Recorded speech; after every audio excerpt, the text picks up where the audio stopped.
Thanks for tuning in to Tapped In. If you're feeling stuck or overwhelmed on the mats, come find your direction in our DFM Coaching BJJ School community. Now, let's get started. Welcome to Tapped In. My name is David Figueroa-Martinez of DFM Coaching, and today we're going to be discussing cardio and the idea of maybe controlling tension so that your cardio doesn't get taxed. If you're new to Jiu-Jitsu, you're going to have a lot of weird episodes where you feel like you can't catch your breath. Your cardio betrays you every round. You can't quite figure out how to figure that aspect out. And you sometimes thinks, I just need to work out more, or I need to go for a run more, or get on a treadmill, or whatever it might be. The problem is, it's rarely your actual cardio. Yes, there are elements of like, hey, if we're going hard and we're moving fast, there's aspects of cardio that will get tested. And that's going to be part of your game from white to black belt and so on. It's going to be something that you're going to have to work out and kind of manage. There are certain people that I roll with that I know are intense, high movement. They go into a gear that I can't match. And my job is to then slow down their movements and cut them off at the pass sometimes, set up traps, force top positions so that I can then crush them with pressure and tax their own cardio. There's a bunch of toys and tricks and tips that we can use to kind of level the playing field. What I'm really speaking to today is more of what newer students do, which is get really tense. They get tense, and that tension then creates movement within the body that doesn't really need to be there, which then taxes everything else cardio-wise. When I roll with new students or newer students, something that I will pick up on is how hard are they gripping? When you grip, your grip should be firm but relaxed. You should be able to hold on to a piece of clothing or an arm or a wrist, but the rest of you is kind of relaxed. And I know that kind of goes against common sense almost, but you should really, like if I get your collar, the rest of my arm is pretty it's almost like a noodle. I'm not tensing the entire arm. I'm not flexing my bicep. I'm not flexing my forearms. My grip is stern. It's set. So I'm using my hand to get to a certain stage where I encircle your collar, your wrist, whatever it might be. But I'm not squeezing for dear life. There's a moment where you get that grip and you close your hand and then you just sort of hold. The hand isn't opening any further, and it's not closing any further. It's there. The rest of the arm is relaxed. My body's relaxed. I'm not carrying a bunch of tension with me. The same can be said when, let's say, we take the back. Like today we were drilling or we're playing games. And we had a couple of parameters set in place where we start with the seatbelt, both hooks, and top player has to maintain. And then the defender had to get out of. In the first game, we did getting the legs clear, and once the hips are off, you're off the hook, you won, even if you still had the arms to contend with. And then when we got used to that, we started saying, well, you need to go flat to the mat after you get off the hooks. And I wanted to build on each preceding game. And one of the things that I noticed was that those people that were on the newer side, maybe like a year or under, they struggled with how hard they needed to squeeze with the arms. When you have this seatbelt grip, I pull everything in at the arms, like with my grip. Then I roll my shoulders back and I lock it in place. I'm not squeezing for dear life. It's not a bear hug. I'm not trying to squeeze the life out of you or squeeze the life out of a certain body part. I'm holding it to the point where there is no space between my grip and your body. or your body in my body. So if I have the seatbelt grip, I'm holding that firm, and we're going to hold. We're not squeezing past a certain point. As long as there's no space between our bodies, I'm happy. So that's the same with the grip that I mentioned earlier. We're going to squeeze to a certain point, and then we just lock that in place. We're not trying to squeeze them into us. We're not trying to squeeze so they can't breathe a certain way. We're doing none of those things. Once we get to the point where we're starting to do that, what you'll notice is, especially if you're with a partner who does that, you'll feel them tense and almost vibrate. The arms will shake a little bit. You can feel it in their body. It's just nothing but tension. There's no relax.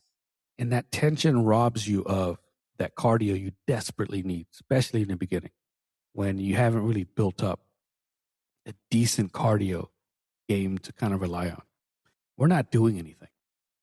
You're holding me in place. And after a few minutes, you start to gas. It's because you're spending so much of your strength holding to the extent that you're starting to vibrate. So if we can like picture your hand in front of you or put it in front of you and then squeeze for dear life, you will feel like all this tension, and to a certain degree, you'll even feel yourself almost shake a little bit. That's what we're doing when we're early on. We're not strategic about it. We're not careful about what it may tax on the body. And we're just trying to squeeze for dear life. It's no different than when you watch white belts compete and they get that weird mummy pose when each of them has a collar and a sleeve from standing and they just sort of lock out their arms. Same thing. We don't need to lock out our arms. We don't need to squeeze everything in depth. What we want to do is compress just enough and then embrace the position. After that, it becomes identifying when I'm starting to lose the position and what I should do after that. Example, if we're playing the game and I'm trying to keep the back, you hop off the near side hook. I need to continue to press your back to my chest. I need to come up on that knee and then retake the back. Or if I sense that you're starting to get off of that hook, I need to reposition myself under you in a way that you're no longer off center. It's hard to do, and I understand that it comes with time. It comes with repetition and understanding what my next move is going to be. And I also understand a lot of this tension is built on not understanding what I should do next. When you've been in for a couple of years, no less a black belt, you have an idea. You've played the game so much that I know that he hops off this hook. I need to retake the back, or I need to go to mount. So we solidify these positions, and then when they start to fail, we don't expend any more energy than we need to. We start bailing on the position, setting up the next position, and then we slide into that. We end up at mount, maybe quarter mount, but we're still on top. We're still in an attacking sequence where I'm not wasting a ton of energy trying to lock this thing in place and then having them escape anyway. Super important to understand what needs to happen next. Super important to understand when you're being productive and when you're panicking. When you're panicking, you start to breathe in more of a shallow breath. It's short bursts. You don't have much of intent. You don't understand what might come next. You're forcing outcomes sometimes. You're using a lot of muscle, which again is going to burn your cardio and your energy levels. You're constantly squeezing, and some of you will hold your breath. I've noticed that too. Don't hold your breath. You have to find ways to breathe functionally during these episodes of stress. Yes, when I'm getting smashed, my breathing isn't where it should be. But more often than not, I can catch myself and kind of fix it. Unless there's massive or they know top pressure in such a way that I can't negate. But when I'm losing a battle, I understand positions and I understand how I should be breathing. There should be not super deep, but they should be deep breaths. They should be regulated breaths, full breaths. It should not be like when I hear that as the opponent, I know I got you. Anytime I start hearing that, I'm like, okay, now it's time to either dial in the pressure or turn up the pace because you're dead already. So mask your breathing. Tell yourself that whatever's happened is going to happen. Does not matter. We're not going to panic. We're not going to start being concerned with the what ifs. We're just going to focus in the most pressing moment. What do I need to do right now? First and foremost, catch my breath, regulate my breathing, and defend whatever the grips might be. If they're on my back, I need to get 2-on-1 on that top arm. That's going to be the choking arm, so I need to address that right away. After that, I'm breathing. I'm regulating my breath because I understand that the escape might require more of me than I want to give. So I need to understand that, all right, I'm going to have to increase my energy levels, catch my breath here, because there might be an output that I'm going to have to put into the escape. Even if I'm generally technical, they might be brute forcing it, and I need to understand that I'm going to have to exert a lot of energy at some point. So understand where you can catch your breath from top and bottom. Don't stress about the shit. If there's one thing you can learn or one thing you can focus on in any of your rounds, it's breathing. Second, or 1B to 1A, it's framing. Where are my hands supposed to be? Where are my forearms supposed to be? After that, everything else is just a gamble sometimes, especially for the new people. Your job at that stage, even though it doesn't feel like it, is to test out a bunch of different shit, is to nail down where your mistakes are doing or are happening. It's to understand that the only things I can control are my breathing and my frames. That's it. I might be doing the perfect frames and they might negate it.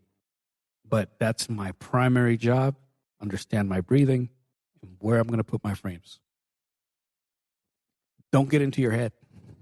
That's another thing.